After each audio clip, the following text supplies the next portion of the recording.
Of course, leadership is not based on expertise, knowledge, and technical skill alone. Groups are more likely to be effective if they're cohesive and have a sense of unity and common cause, when they function smoothly together and the whole is greater than the sum of the parts. Thus, individuals who have the social skills to build strong cooperative relations among group members also increase their chances of rising to positions of leadership. In summer camps, the more socially dynamic, outgoing children tend to become leaders. 1977. In college dorms and in the workplace, individuals who are socially engaged and adept at building and maintaining relationships are more likely to achieve status and reach positions of leadership. And emotionally intelligent people who can read the moods and needs of others tend to be effective managers. Even in our close primate relatives, the socially skilled chimpanzees and bonobos who build strong alliances, negotiate conflicts between subordinates, and ensure just allocations of resources are the ones who acquire and maintain elevated positions of rank in their primate hierarchies. Finally, alongside expertise and social skills, someone who can provide rewards to the group is more likely to rise to a leadership role. Studies show that individuals who share resources with others are more likely to rank highly in social hierarchies. Our tendency to grant authority to the more generous group members is another example of how leadership often comes to those whose traits and talents promise to benefit the group as a whole.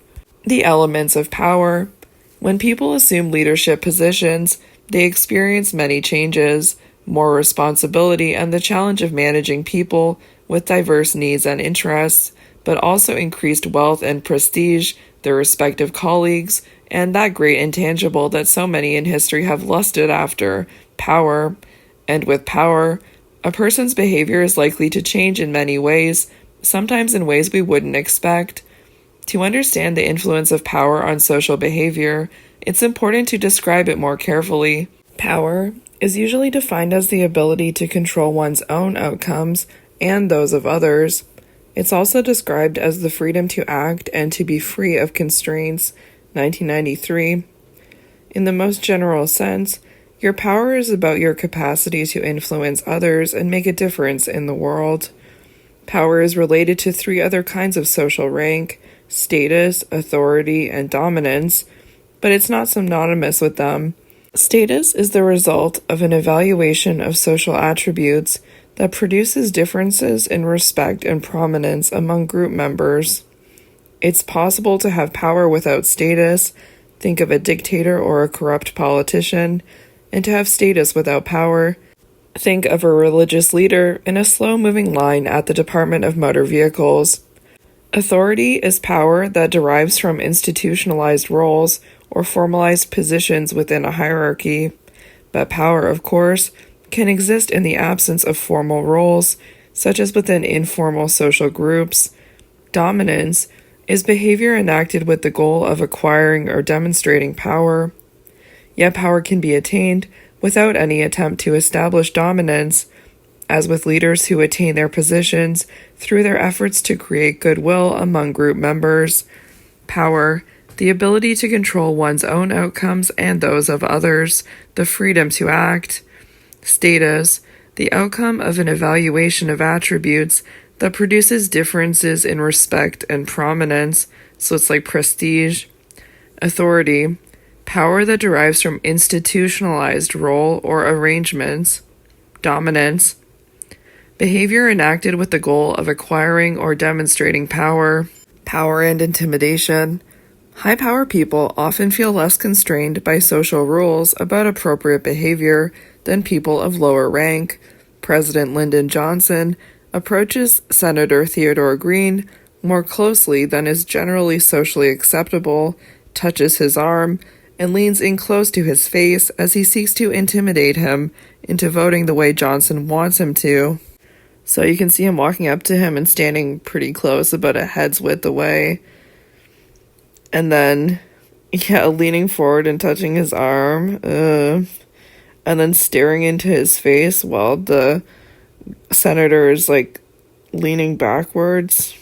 The influence of power on behavior. Many chapters of human history are defined by astonishing abuses of power, such as the horrifying genocides perpetrated by Hitler, Stalin, Mao Zedong, Pol Pot, Idi Amin, Saddam Hussein, and Bashir al-Assad. This impulsive, often immoral side to power is reflected in such time-honored sayings as, "Power corrupts," and "Money, a source of power, is the root of all evil," and it begs for an explanation from social psychology. The approach inhibition theory of power offers one account of how simply having power can lead to its abuse. 2003. If, as noted earlier, power involves a lack of constraint and the freedom to act as one wishes, when people experience elevated power, they should be less concerned about the evaluations of others and more inclined to engage in behavior that satisfies their goals and desires. In contrast, reduced power is associated with increased constraint and a vulnerability to the actions of others. As a result, the experience of diminished power should make a person more vigilant and careful in making judgments and decisions, and more inhibited with respect to taking action. In effect, power gives the green light to an individual to pursue personal goals and desires. Reduced power is more like a yellow light. Caution is in order. Approach inhibition theory. A theory maintaining that high-powered individuals are inclined to go after their goals and make quick and sometimes rash judgments, whereas low-power individuals are more likely to constrain their behavior and pay careful attention to others. The approach inhibition theory of power makes two core predictions. The first concerns the influence of power on how people perceive others. High-power individuals, inclined to go after their own goals, are predicted to be less careful and systematic in how they assess others. 2004.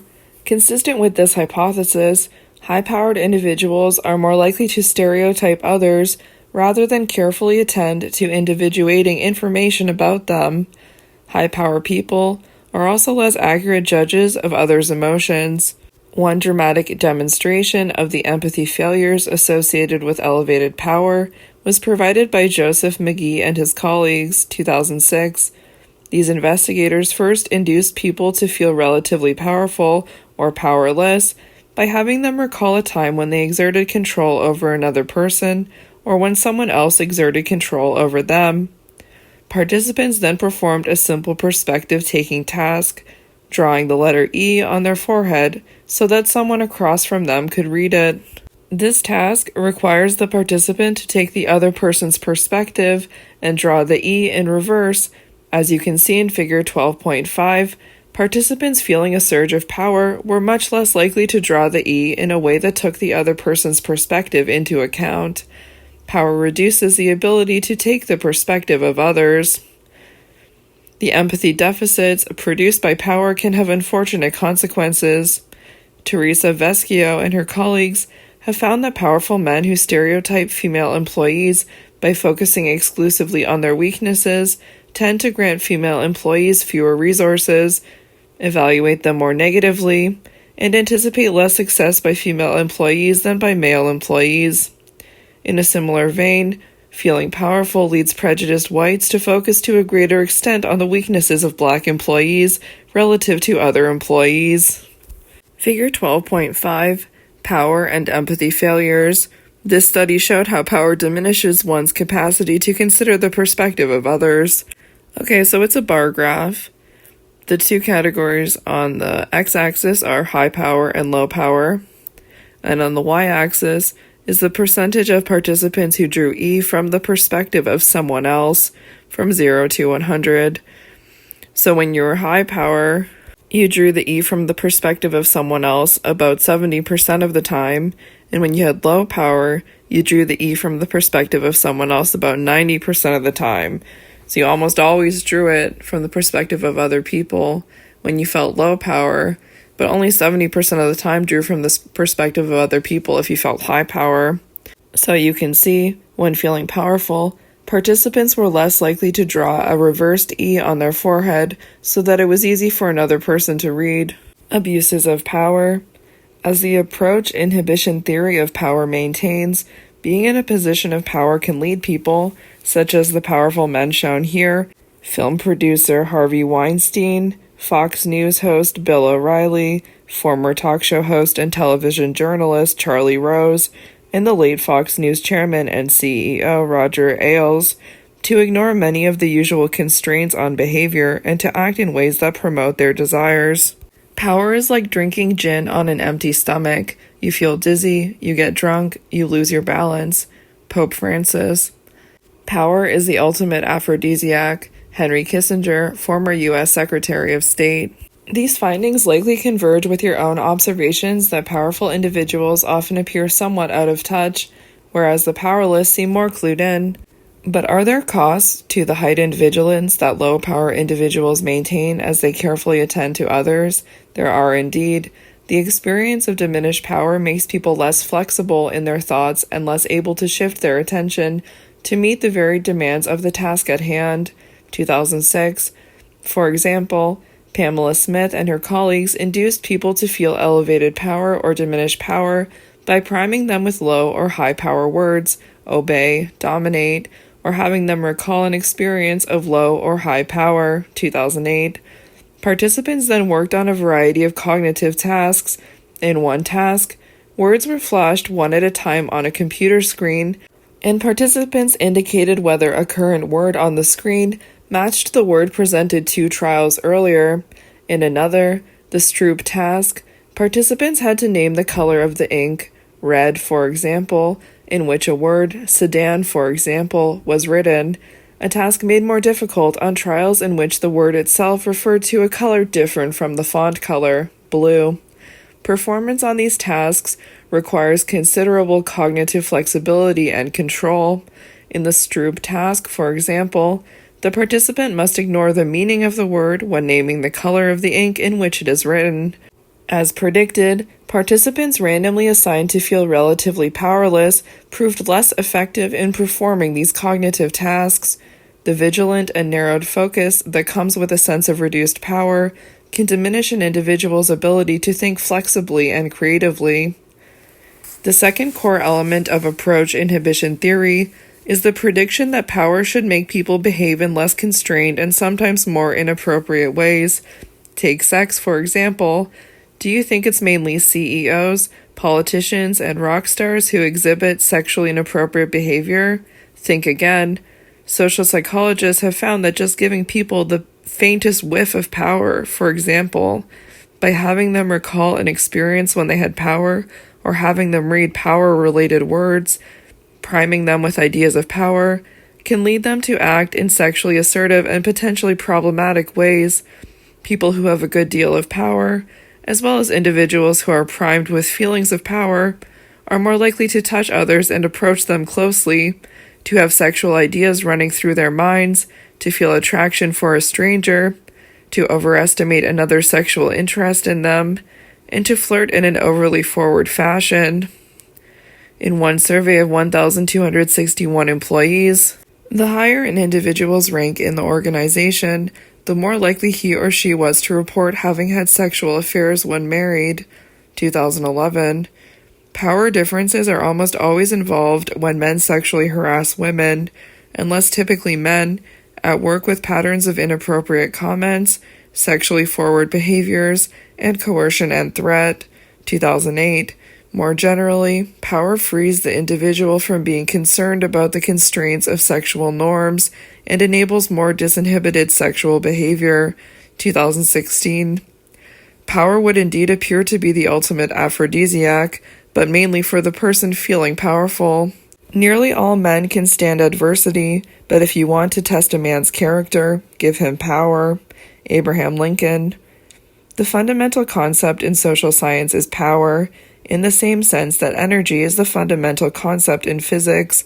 The laws of social dynamics are laws which can only be stated in terms of power. Bertrand Russell. Perhaps most unsettling are studies showing that elevated power is associated with increased antisocial behavior. At work, it's the more powerful who are more likely to interrupt and swear at others. 1999. It's wealthy white teenagers who are more likely to shoplift than poorer students of color. 2008. Power even produces more antisocial behavior in how people drive. Paul Piff and his colleagues had a Confederate stand at an edge of a marked crosswalk on a busy street abutting a university campus in California, 2012. In California, it is state law for the driver to give the right of way to the pedestrian. Piff and colleagues then kept track of which cars stopped for the pedestrian and which did not, noting the status of the car on a 5-point scale, where 1 is lowest in status and 5 is highest. As you can see in figure 12.6, drivers of the fancy cars stopped 46.2% of the time. Drivers of the low-status cars always obeyed the law. Figure 12.6, Power and Unethical Behavior. Power can lead to more impulsive behavior, as in this study where driving a fancy car led drivers to be more likely to cut illegally in front of a pedestrian. 2012. So in the scatter plot, on the x-axis is vehicle status, either 1, 2, 3, 4, or 5, with 5 being the highest status, and on the y-axis is cut in front percentage from 0 to 50%. So you can see when the vehicle status is 1 or the lowest status, no cars cut in front of pedestrians. When it's 2, 29% cut in front, 3, 31% cut in front, a higher status car of 4, 44% cut in front, which is a big jump from the 31% at 3, and then when the highest status car is 46% cut in front, so almost 50% of the high status individuals cut in front of pedestrians illegally. It's important to bear in mind that the consistent effect of power is that it disinhibits. As the great presidential biographer Robert Caro observed, power reveals. Power encourages people to express their underlying inclinations, both good and bad. In one study that illustrates this idea, Serena Chen and her colleagues pre-selected participants who were either self-interested and exchange-oriented or more compassionate and communally oriented. 2001. Each participant was then randomly assigned to a high power or low power position in a clever, subtle manner. High power participants were seated in a snazzy leather professorial chair during the experiment. Low power people were seated in a plain chair. Participants were then asked to complete a long questionnaire with the help of another participant who was late. Consistent with the idea that power amplifies the expression of pre-existing tendencies, the high-power communally oriented participants performed the lion's share of the task. In contrast, the more self-interested participants with high power acted in a more self-serving fashion, leaving more of the task for the other participant. The same difference was not found between low-power communal versus exchange participants. The effect of power, then, depends on who holds it. Power corrupts the corruptible. I'm not a machine, Deborah. I can't just turn my greed on and off. Looks like a businessman talking on the phone. Looking back, individuals are more likely to become leaders if they have knowledge and skills that help a group get along and reach its goals. Power is the freedom from constraints to act and the ability to control one's own outcomes and those of others. Knowledgeable, outgoing, and socially adept people tend to assume positions of leadership within a group. Power tends to make people less careful in their thoughts about others and more impulsive in their behavior. De-individuation and the psychology of mobs. Consider the following quite similar reactions to two very different events in San Francisco. The first involved the tragic circumstances surrounding the murders of Mayor George Moscone and Supervisor Harvey Milk, San Francisco's first openly gay supervisor, in 1978. On November 27th of that year, Milk's political rival Dan White shot and killed both Moscone and Milk in City Hall. In a rather swift trial, White's lawyers argued that he was minimally responsible for his deeds because of severe depression. His lawyers claimed that his depression led him to subsist on a junk food diet, which further diminished his capacity to distinguish right from wrong. These tactics, ridiculed in the press as the Twinkie defense, were nonetheless effective. Instead of a first-degree murder conviction, White was found guilty of the lesser charge of voluntary manslaughter and faced a maximum sentence of 8 years in prison. With good behavior, he would be eligible for parole in less than 5 years. White ended up serving a little over 5 years, but 22 months after his release from prison, he committed suicide. The verdict infuriated members of San Francisco's gay community. Many thought the verdict would have been more severe if a supervisor other than Harvey Milk had been slain. The evening of the verdict, gay activists organized a peaceful protest march, but events quickly got out of hand. It began with several demonstrators smashing the glass windows and doors of City Hall. Over the pleas of rally organizers urging calm, the crowd began to chant, "Kill Dan White, get Dan White." Vandalism and violence soon intensified. When police moved in to quell the disturbance, a battle ensued. The demonstrators threw rocks and bottles at police, set fire to numerous police cars, and looted nearby stores. They were met with a strong police response. In the end, 12 police cars were gutted by fire, 20 police officers were injured, and 70 demonstrators needed medical attention. 8 people were arrested. As unfortunate and destructive as the rioting was, it nevertheless strikes most people as understandable. However much they might disapprove, most observers would not think of the rioters' actions as bizarre. The rioters were lashing out against a justice system they thought had failed.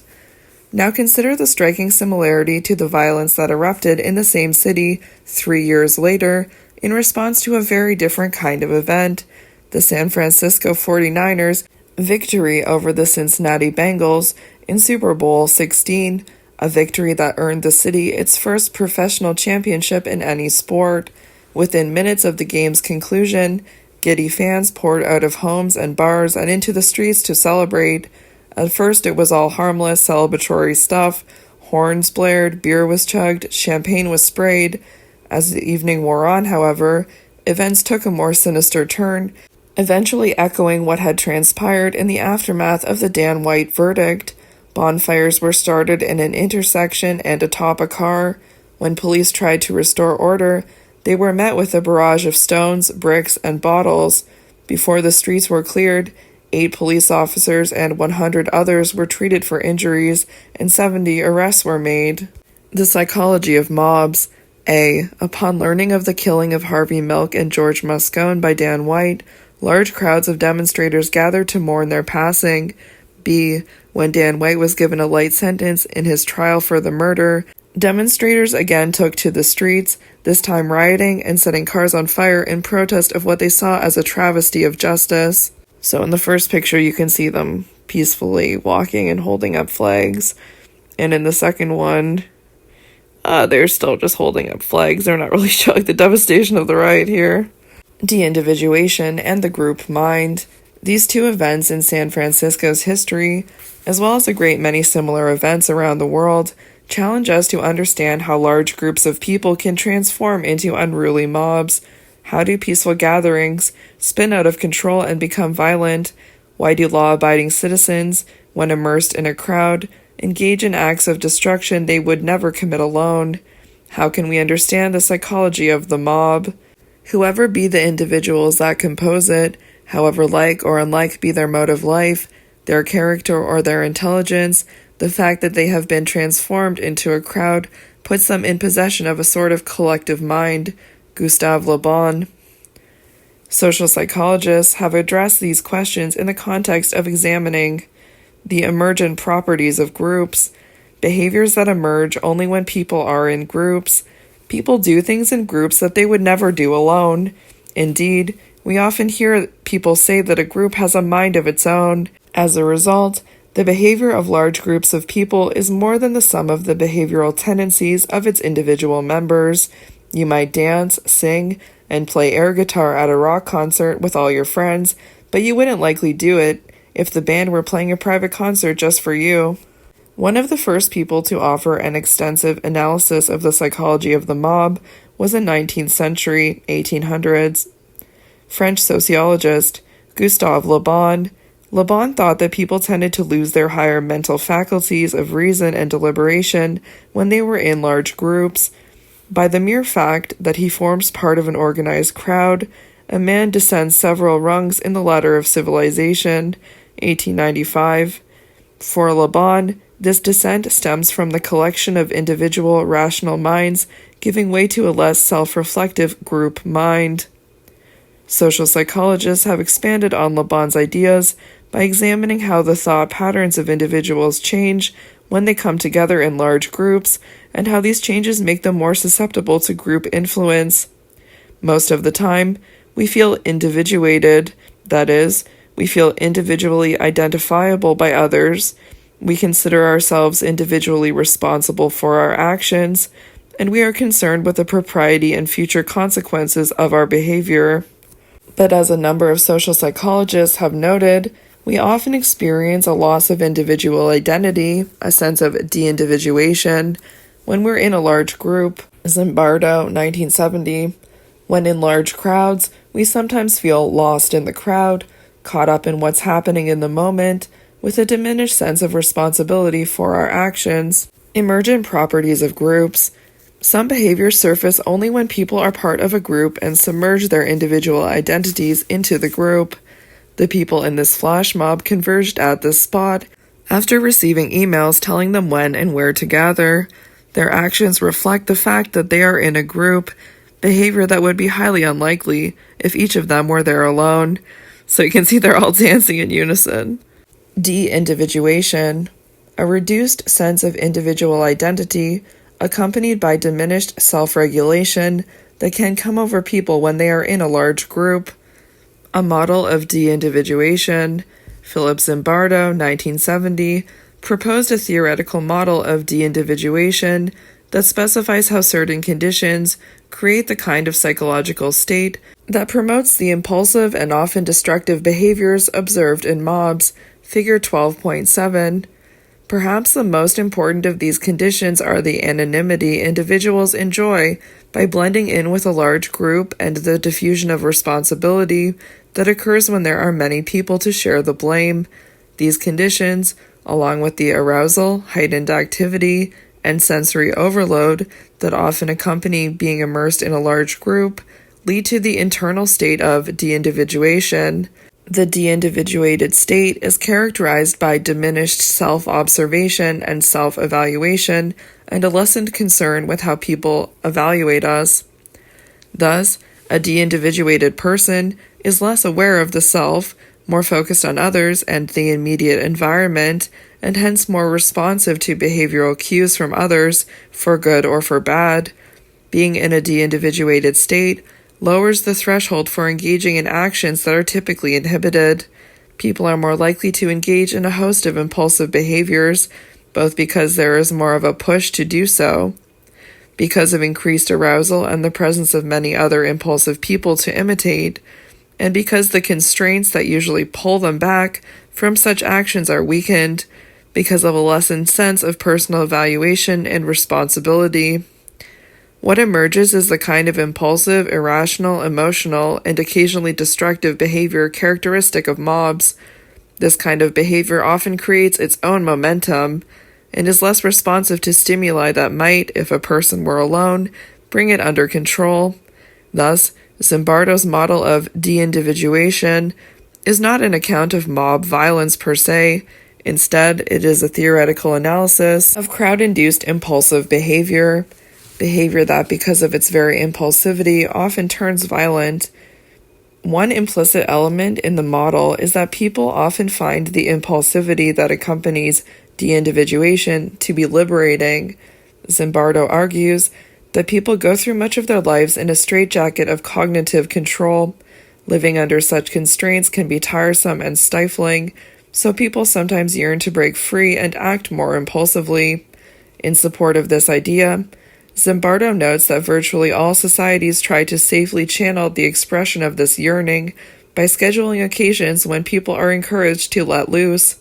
We see this in harvest rites in agrarian cultures, carnivals in religious societies, galas and festivals throughout history, and, perhaps, in the mosh pits and use of intoxicants at modern rock concerts. Figure 12.7, a theoretical model of de-individuation. Certain conditions lead to an internal state of de-individuation, which in turn leads to impulsive behaviors that in other situations would be kept under control. Antecedent conditions. anonymity, diffusion of responsibility, energizing effect of others, stimulus overload, goes to internal state of de-individuation, lessened self-observation and self-evaluation, lessened concern with the evaluations of others, weakening of internal controls, lessened concern with shame, guilt, fear, commitment, goes to behavioral effects, impulsivity, irrationality, emotionality, antisocial activity, de-individuation, and rioting. When people are in a group and angry, they may let go of self-control and give in to impulses to wreak havoc. Normally law-abiding citizens merge into this crowd and break windows and smash cars with little thought to personal responsibility or the law. So you can see a mob tipping over a police car. That's actually terrifying.